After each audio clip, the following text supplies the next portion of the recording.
Amy Lynn Bradley. She was 23 years old. She was on a family vacation. She was sleeping on a cabin balcony when her father last saw her. 30 minutes later, she was gone.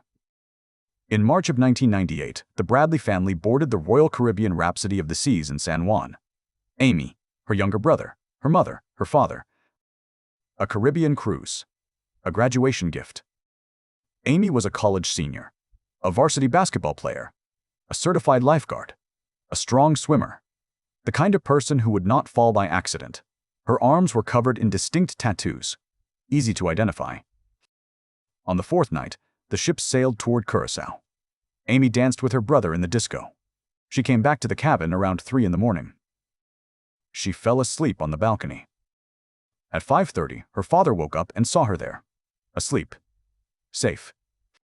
At 6, when he checked again, the balcony was empty. Her cigarettes were on the deck. Her sandals were on the deck. The door to the cabin was open. Amy was gone. The ship was searched. The water was searched. Every cabin, every public space. Nothing. The captain did not turn the ship around for hours. Then the alleged sightings began. A Navy sailor said he saw her in a bar in Curaçao a year later. She mouthed the words, "Help me," and walked out. A tourist said she met a woman in a brothel in 2005 who said her name was Amy. An anonymous email arrived with a photograph of a young woman on a bed. The FBI confirmed it was a real photo. They could not confirm the woman.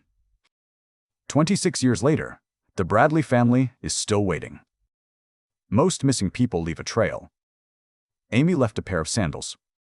Rebecca Coriam. She was a children's activities host on the Disney Wonder.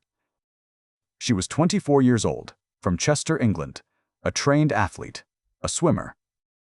In March of 2011, the ship was sailing off the coast of Mexico. Around 5 in the morning, the security cameras in the crew lounge recorded Rebecca on a phone call. She looked upset.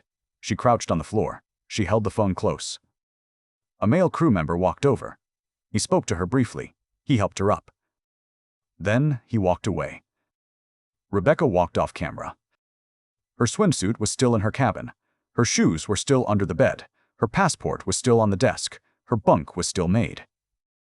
That is the last image of Rebecca Coriam in the world. She did not show up to her shift.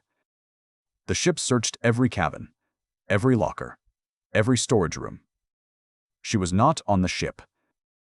Disney called Bahamian Maritime Police. One officer flew out. He spent a single day on the ship. He did not interview most of the crew. He did not speak to her family before filing his report. His report concluded, lost overboard. Case closed. Her parents flew to Los Angeles to see the security footage. The footage they were shown ended at the conversation with the male crew member. They asked who he was. They were not told. They asked what was said. They were not told. Rebecca Coriam disappeared from a ship full of cameras. And the cameras went dark at the only moment that mattered. Merrian Carver. For 5 days, no one knew she was missing. Not the cruise line, not the staff, not the family. In August of 2004, Merrian boarded the Celebrity Mercury for an Alaska cruise. She was 40 years old. She lived in Cambridge, Massachusetts. She had a teenage daughter. She did not tell her family she was going. On the second night of the cruise, she did not come back to her cabin. The cabin steward made the bed. The towels had not been used. The next morning, again, the bed was empty. The steward reported it to his supervisor. Nothing happened. He reported it the next day, and the next, and the next, and the next. For 5 days, the steward cleaned an empty cabin. For 5 days, he placed fresh chocolates on a pillow no one had touched. When the ship docked back in Seattle, the staff packed Merrian's belongings into bags. The bags were given away. Some were thrown out. The cruise line did not call the family. For days, Merrian's daughter assumed her mother was on a long, quiet trip. Merrian had taken those before. By the time the family realized something was wrong, the cabin had been emptied for weeks. 2 weeks later, Merrian's father became worried. He hired a private investigator. The investigator found the cruise booking. The cruise line said they had no record of any incident. The bags had already been donated. Merrian's body was never found. A passenger had vanished from a moving ship, and no one had even written it down. Annette, Mizener. She was on a Christmas cruise. Her husband was asleep beside her. Her 8-year-old daughter was asleep in the next bed. In December of 2004, the Mizener family boarded the Carnival Pride for a Mexican Riviera cruise. A short vacation. A holiday trip. On the last night at sea, Annette and her husband danced. They drank champagne. They went back to the cabin. Around 1 in the morning, Annette stepped out. She wanted a quiet moment alone. Her husband fell asleep. When he woke up at 3, she was not back. Her purse was on the table. Her shoes were by the door. Her cigarettes were on the dresser. The ship searched all night. Every deck. Every restroom. When the sun came up, the ship docked in San Diego. The passengers walked off. Annette never did. A grainy security camera later showed a figure leaning over a deck rail at 1:20 in the morning. The figure was too far from the lens to identify. The footage was eventually lost.